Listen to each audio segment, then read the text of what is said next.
if you would just introduce yourselves and tell us where you work at and what curriculum you're familiar with, that would be very helpful. My name is Jalissa Lambert-Yank, and I am the principal at Acorn Woodland. We have been using Wit and Wisdom for the last this is our 3rd year. And I'm Ginger Cook, and I'm the TSA at Acorn Woodland. I taught 3rd grade for the last 4 years at Acorn Woodland, so I have experience teaching Wit and Wisdom and teaching Making Meaning and being a writer. Okay. What would you say to the committee? They're, look, they've got a tough job. And really, they've already started the process. They've gone through screening. We're already doing EL. People want them to make the best decision. What should they be mindful of? Just what would you offer them? Both your perspective on, in general, adopting a curriculum, or specifically what you've experienced with Wit and Wisdom. I like Wit and Wisdom because we don't have any issues teaching kids to read. If we had issues teaching kids to read, then I would rethink the curriculum, because it doesn't come with early literacy.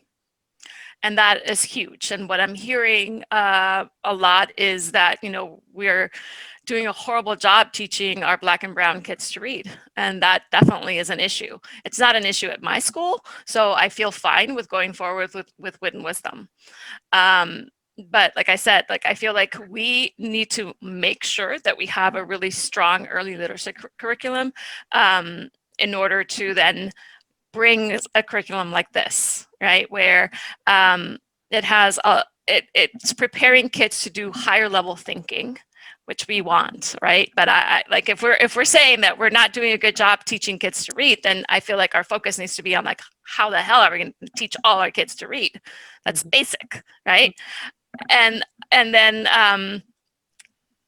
yeah, I like Wit and Wisdom. It's not perfect. I definitely see that it is not perfect.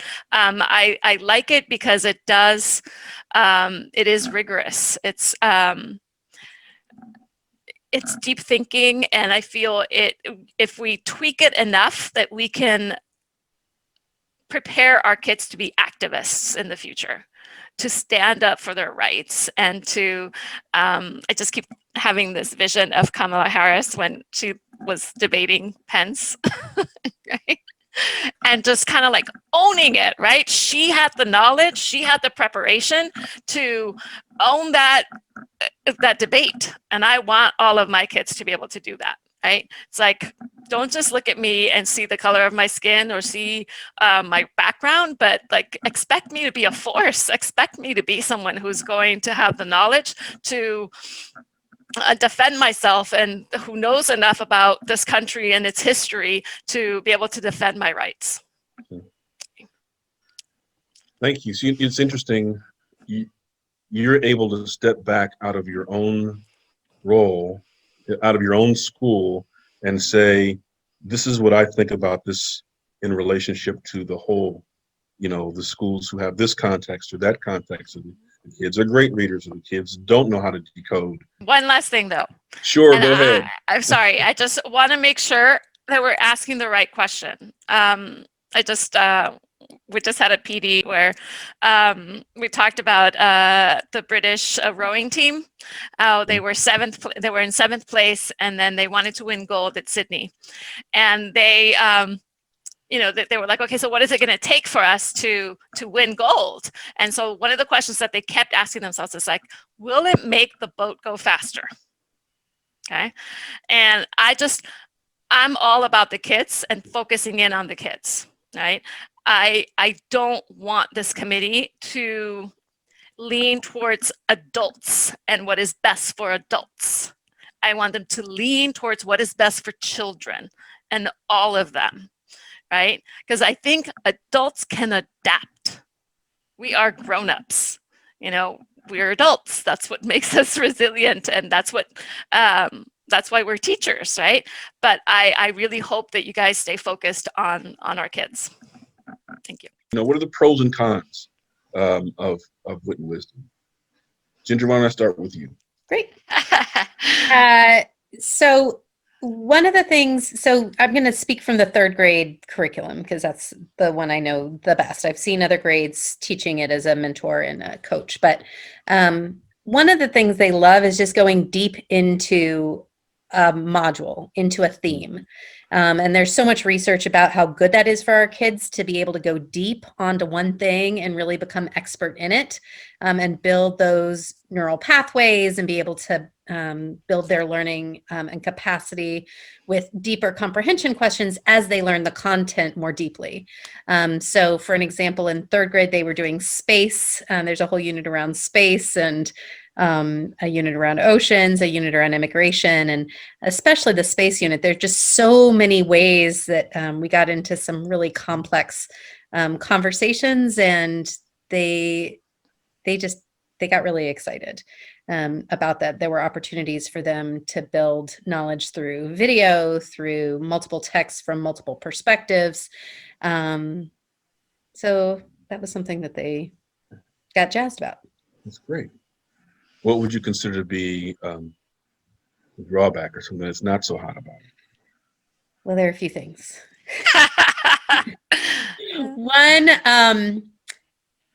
it does not represent our kids. The books are about a lot of white men, and that's just it. Not all of it. Not all of it, but a lot of it. So for my, for the majority of the year, I felt like I was then having to supplement and bring in people of color. So that is a drawback, I think. Another is that just from a teacher's perspective about ease of use, I feel like they're not consistently, I don't think they're very accurate about how long things are going to take and what's going to hold attention and how to really get to the heart of the matter. I mean, in COVID time, we're having to Marie Kondo these lessons in a major way, but I think even so, it's just like, how many objectives are you going to have for one lesson? Like, it's just so much that it feels like sometimes it's hard to know where to focus. That gets easier over time with multiple years of experience. So the good thing is, and support. The good thing is you're using really complex texts. You're getting the kids to do some really high-end hard thinking. The bad thing is that it's a heavy lift on the teachers to get that kind of productive struggle that you need the kids to have. And I just feel like there's this, they're putting all the ELA standards in there, but you just cannot teach everything that's there in a lesson in a day. There's just no way to do all of that. And B, I don't feel like they're actually teaching the writing to the extent that they're teaching the reading. So how do we teach the writing, not just expect them to write? Just I'd love to hear your perspective on that, like the pros and cons, strengths and weaknesses of Wit and Wisdom. What do you think of it? I also love a lot of the books that were chosen. I don't think all of them, right? I think in third grade in particular, right? But there are some books in kindergarten where the language is just so rich, and it was amazing to go into a kindergarten classroom and listen to kiddos having conversations with rich language, vocabulary, I've gone to second grade, and so certain grade levels are definitely way better than others. Like second grade, I love second grade. Second grade. It's very different grade to grade. Second grade is great. Fifth grade has some great stuff. Third grade, unit 1, crap. Like, it just like in terms of like, who wrote this and how does this flow? Like, not always consistent. But I do think that the importance of books in the hands of kids, complex text in the hands of kids, like that is a positive. The other piece is that I've been working pretty closely with Wit and Wisdom around this piece that we don't see our students being representative, and to tell you the truth, they've been really accommodating. So tell me about that. I would love to hear more about that. Well, they interviewed me because I have one of our big foci this year is to be anti-racist, and so we've been talking a lot about that. So what does that mean? And I feel like a lot of the time is teachers not knowing the difference between scaffolding and and modifying. So they interviewed me and basically asked me like what are the things that I would change. And third grade came up, first grade came up a lot. Some of the books in upper grades as well that I thought needed more representation so that kids can actually see themselves in the books. They've actually are already working on writing a different version of it with more people of color. Ginger, what's your sense of the amount of time that it takes a teacher to plan? So it's the weekend, and I got the week coming up, and I'm getting ready to plan. I want to plan it, and I want to do a good job. I want to do all the stuff, whatever the components are, and I've got the SIPs or what Julissa's created as well, and I'm doing Wit and Wisdom as a teacher. What's my lift for planning? Well, the hard thing for me, Kareem, is that I am going to speak to that from me as a teacher. And so me as a teacher, I spend hella time. Like it is not an easy, it takes a lot of time. And that might be because the lessons are dense. They're written in a very thick way. You've got to really go through and figure out, okay, what is really at the heart of this? There's the learning section. It's very long. You've got to sort of map out how much time things are really going to take. It's going to tell you you're going to read this book and have the kids partner read a book and it's going to take 10 minutes. It's not going to take 10 minutes. So you've got to sort of know all of that. Yeah. And so, I think it's hard for me to answer that, Kareem, because I feel like that's going to vary very much from teacher to teacher, from year to year of planning it. Like at this point, our 5th grade teacher has taught it. This is her 3rd year. So she doesn't have to spend nearly as much time prepping. However, I do think that to me, it's so much easier than Lucy Calkins. Oh my gosh. Okay. I hated Lucy Calkins. Not as easy as being a writer or making meaning. Yeah. Well, but being a writer and making meaning, I don't really see them as being grade level appropriate. They're not. They're very Eurocentric as well. They're actually not. So being the collaborative classroom suite, one of the things that we've heard from others is that it is a lighter lift, yep. But they don't do a lot of building knowledge. But it is a lighter lift on teachers. It's a lighter lift on teachers. It has much more diverse characters and authors. Yeah. It doesn't have books in the hands of kids, which is a big downfall. And it's more geared towards strategies rather than themes. So it's like, we're going to do work around inferencing. We're going to do work around summarizing and synthesizing rather than we're going to focus a whole unit on survival or on space.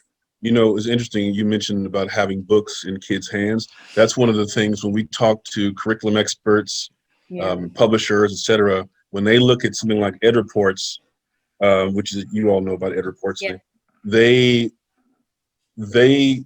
couldn't really wrap their minds around having whole books, actual textbooks, not textbooks, like whole books. Trade books. They're used to the module stuff. They're used to a Basil or something a little story here, a little story there. But I don't think they understand, educators and parents too. We actually want our kids to read books. Real books. I mean, the books, like I'm just thinking about that space unit. I mean, there are some awesome, beautiful books that our 3rd graders are going to be digging into. I mean, they know space in a way that I didn't know space until I started teaching it to them. I mean, and there's some of those things that are just like good knowledge for everybody to have, like with the space race and Sputnik being a vaccine name, and like that's what we were just studying, and they know all about that. Like there are lots of ways that you can go deeper beyond that.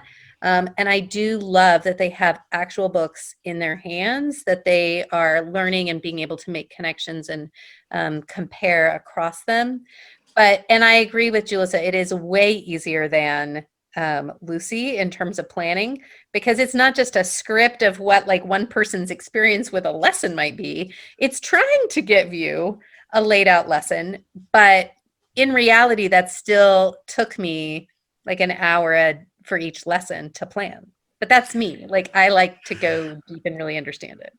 Which I heard Ginger say it takes her about an hour per lesson. to do it right and to do all the pieces and the stuff. And that'd be early on, not necessarily Right. the third Early year. on. Yeah. But what about you, Jalissa? What do you think? Based on what you've seen teachers of different experience levels, like how much time are they putting into this to do it right, to do it well?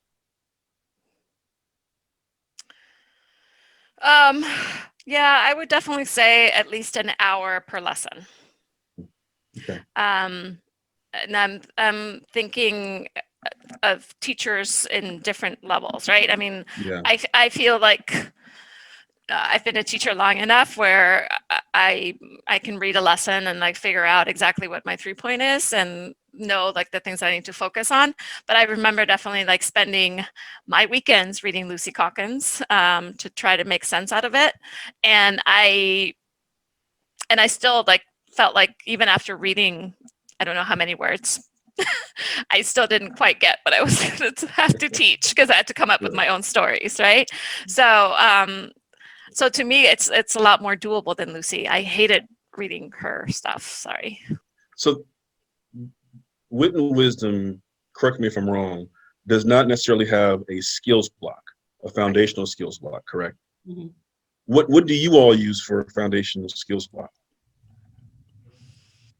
I knew you were going to ask this question. Okay, so under normal circumstances, we use something that I made up that has been giving us quite a bit of success, and so it's hard to change. It's not ideal for anyone really because it doesn't have vertical alignment. So there's it's just a game basically that helps kids with decoding. So you're reinforcing sounds and then you're having them actually practice decoding piece, right? So to me, part of the reason, like in order for a child to really master a particular phonics skill, they have to do the thinking. They have to be able to like see the word, put the sound together and get lots of practice with it. So that's basically what I designed. During for distance learning, we're doing SIPs because I think that makes more sense to do through distance learning. So it's a hodgepodge of fun. I have teachers. I have my kindergarten teacher was trained in Linda Mood Bell, so she uses a lot of strategies for that. My first grade teacher was an Aspire teacher, and so they used, I think, Open Court at some point. So she has the green section of Open Court. Right. Yeah, but ultimately this game is what it's the through line. Like everybody uses it. It's differentiated. We base it on data. So we're basically focusing on the skills that kids don't have in phonics and practicing it. And we're using guided reading as well. And well, only in the lower grades. So. Right, exactly. In K2. Like, what's your take on student achievement using this curriculum for ELA? Well, I mean, like we don't use this curriculum to teach to read. Okay. Right. We use this curriculum to teach to think critically and to be exposed to a language that they would not be exposed to otherwise. So those are the two things. I think that if you have a strong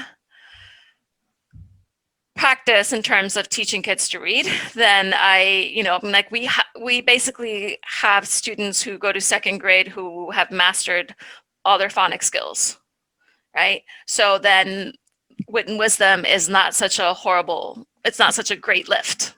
So that's key, right? To me, like if your early literacy is key. And they obviously have a program, and we've never used it because it's too expensive and we're not going to get it. They have a program for like early literacy that goes hand in hand with Wit and Wisdom. And again, like we couldn't afford it, so we didn't get it. So we just continued to use the same thing, and we've had success with it. And so as long as we know that, as long as our kiddos they pass or they test out of the basic phonics skills test, the BPST, that they're on their way. Like we're able to focus on comprehension for the rest of the years.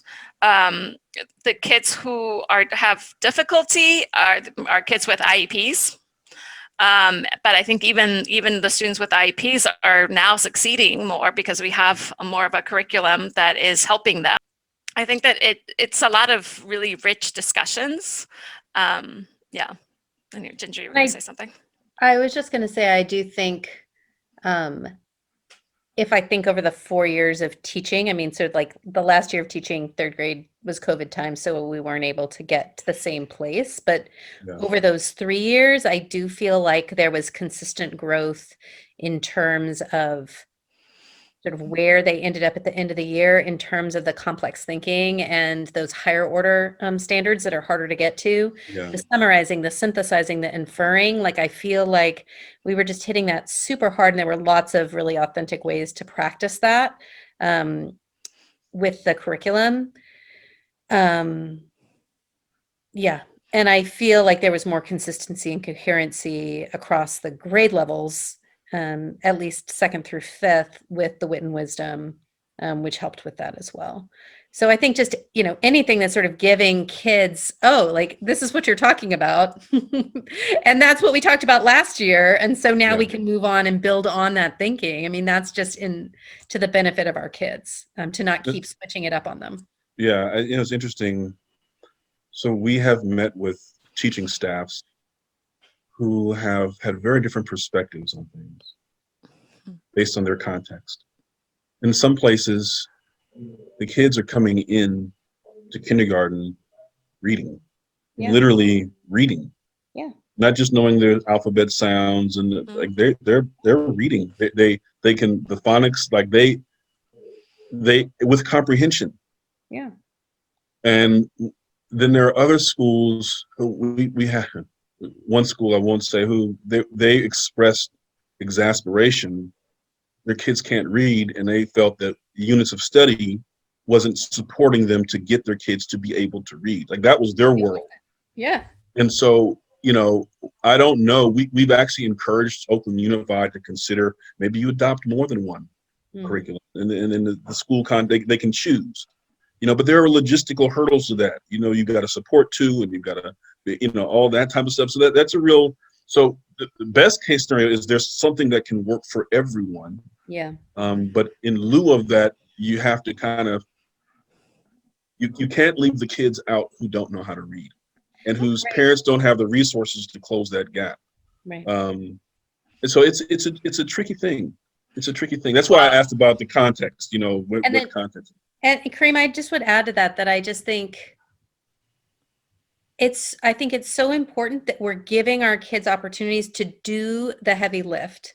And there is such a heavy lift in Wit and Wisdom. And then you can decide like how much lift can they hold.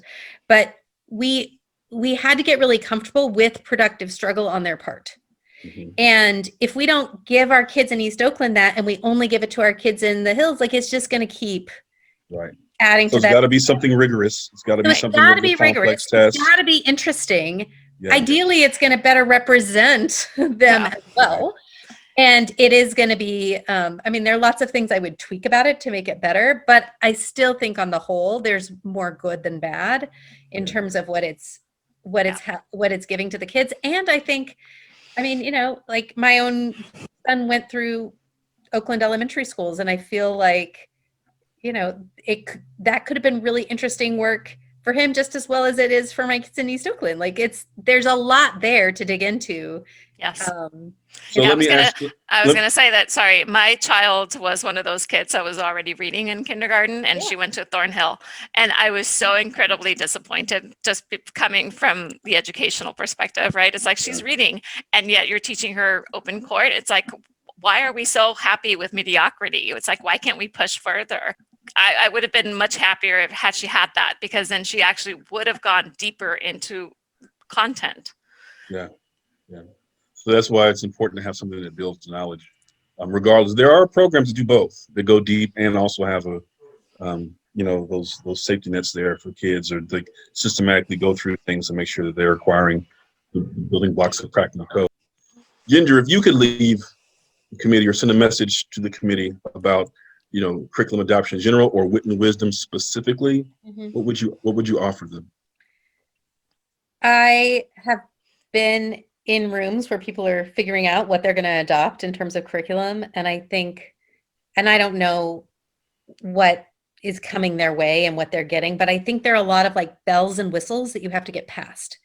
So how do you not just get taken by a shiny poster or, you know, something that looks really nice? Like, how do you dig into that? If that's like you choose one grade, one unit, I'm sure they're doing this. But for me, that would be, I want to read, what are the books that the kids are going to be reading? I want to look, what are the tasks we're asking of our kids? What are the questions we're asking of our kids? How are we going to get them engaged in this? Like, is it giving us as teachers the support to go deep with our kids on the things that we know are hardest for them? So like as a third grade teacher, I know inferring and summarizing and synthesizing are really big things. Cause and effect was really hard for them. Okay, so where is that showing up? How are they doing that? And does that feel like that's going to help me be able to move my kids on those particular standards? I think it just helps to get in with that in mind, because it's so much to take in when you look at any curriculum from the start. So just to like dive into one place, one focus, I think has been helpful for me as I've tried to look at various curriculum over the years. And I'll just say, I mean, I think there's way more good than bad to Wit and Wisdom. I hope that there are other shifts that happen with it. But I'm grateful that it's given me a chance to ask a lot of my kids and see how they can rise to that occasion. It's not always easy. It doesn't always feel good. You're like, oh my God, like they are really struggling. But if they don't struggle, like then I've done all the work. Like that's not what I want. So that's what I would say. And they always rise. Listen, I appreciate you both. This is the first tag team duo I've interviewed. It's always solo. So you all are unique, if nothing else for that. But I really appreciate your time and sharing this with the committee, especially from the admin perspective, Jalissa, and as a TSA who just came out of the classroom, Ginger. I think you guys, you ladies, add a unique perspective. That's important. So thank you so much. I don't know if you want me to speak to this, but at least the being a writer piece, I feel like with the collaborative classroom piece. Yeah, Sure, absolutely. I mean, you've got other people that are talking about all of collaborative classrooms, so I'm not going to get into that, but I will just talk from the being a writer piece. I feel like, because that is what I used more consistently across the grades, across my years, and with the kids, and the excitement that I saw about writing and the engagement with the books that they chose and with them seeing themselves literally as writers was palpable. And I think it gives you a chance to do some of that.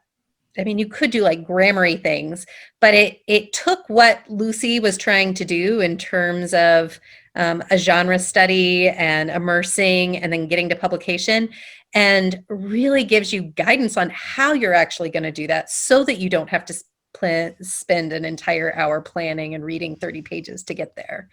I felt like, we were reading narratives by Eloise Greenfield. We were reading, Cherries and Cherry Pits. Like we were just reading really interesting books. And I saw some amazing writing coming from the kids. And I was able to do that with other things. I did that when I was teaching Lucy. I did that when I was teaching Wit and Wisdom. I felt like teaching how to write a personal narrative, teaching how to do opinion writing, like that's a different thing than what we were focused on, which was really, for me at least, was about writing about reading and reading standards with Wit and Wisdom. But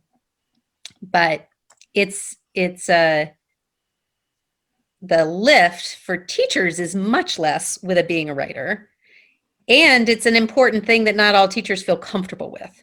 So it's something that can be brought in on top of whatever else they might be doing.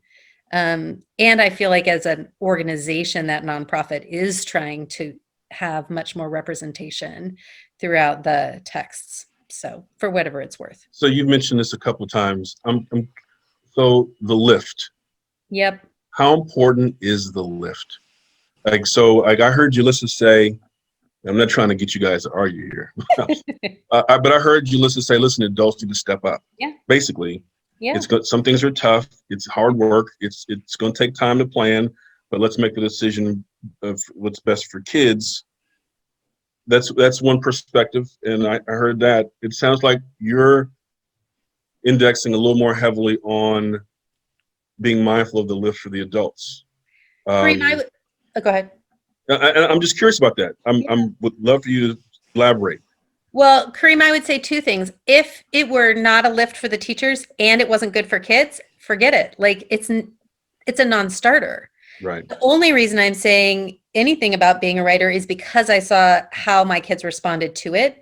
And I had to do some shifts to it. You know, I decided to tighten some things or add some rigor that might not have been there. Like it's not to say that there weren't things that I modified in it, but I felt like it helped my kids become better writers.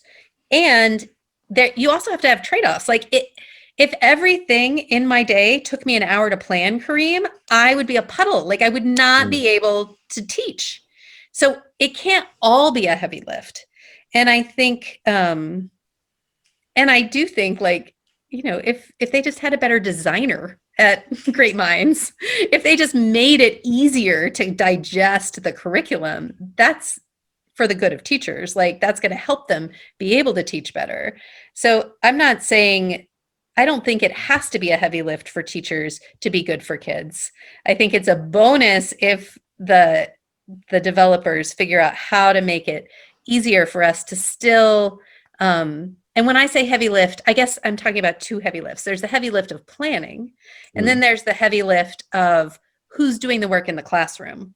Who's doing the work in the classroom should always be the kids. It should not be us. And we have to work really hard to make sure that they're the ones doing the hard work. But in terms of the planning, I guess that's what I meant when I said that being a writer isn't easier. Just pick it up and have a sense of what you're going to do. Yeah. Does that make sense? Absolutely. And from what I've observed, and like I said, I've had opportunity to engage in several of these, there seems to be like a pretty dramatic break or gap. There's a class of curricula that are evidence-based, backed by the research, science of reading, and they build knowledge, they build vocabulary and all that type of stuff. And they are very, very complex. Very, very, they're beautifully written, whether it's the decodables, whether it's this or what's that, it's just beautifully done. But they're super complex to do. There's about 2 or 3 in that class. Then there are a couple of which being a writer, being a reader, making meaning, that's one. There are a couple in that group where the results are there, and it's not as heavy a lift on teachers, but they're not as sexy. They're not as popular. They're not trending as much. They're not going to have the bells and whistles, but they might actually have better stuff. Well, I'm just so they're weighing that. Yeah. They're weighing that. And it's going to be interesting because a lot of it is perception. And if I have to work harder to lift this, it must be better for kids. Because people are thinking that. But it's not always necessarily the case. Not always the case. Yeah. And then the last thing I'll just say is to your point of like, should there be choice? I mean, you know, I just think that there's something to, of course, I don't want it to be unlimited choice and like things that aren't going to be good for kids. But if we have a platform here of like, we know that the menu of these 4 things are effective, we have the evidence, we know they're good for kids. I think giving some autonomy to schools isn't necessarily a bad thing. I just feel like there's a level of buy-in is a good thing. To be able to pick between options together and to get cohesion that way. I hear you. I mean, I would be so sad if the district came in and was like, okay, everybody's going to do open court now. I'd be like, no, we're not. Like, we know what we're doing and it's going great. So why are you telling me I'm going to do open court now? So anyway, but that's me. Gotcha.